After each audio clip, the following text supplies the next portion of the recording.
Ելենա Արշակյանի «Մարիա» սերիալի նկարահանումները շարունակվում են, հեռուստադիտողները դիտում են ու քննարկում հեռուստասերիալի հերթական սերիան։ Իրոք, ով ինչ անի, Դավիթն ա մեղավոր, ուրիշ հերոսի անուն չգիտեք, ինչու Ռաֆին չեք կասկածում, իմ կարծիքով Աշոտն ա բռնել տալու իր որդուն ու ճիշտ էլ կանի։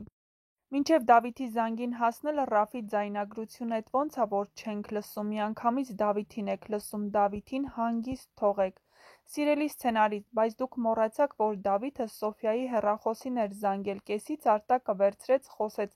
Հիմա Արտակի հեռախոսում միայն Ռաֆի ձայնագրություններն են, էնպես որ ձեզ մի հակասեք և մի քիչ մտածված մատուցեք, նախապես շնորհակալություն, գրել են հեռուստադիտողները։ Մի լավ նորություն, մի լավ առաջընթաց չտեսանք, Մարիան լացում ա միշտ, Դավիթը բանտում ա, ես զարմանում եմ, Ռաֆի հետ կապված ոչ մի ձայնագրություն, ոչինչ չկա,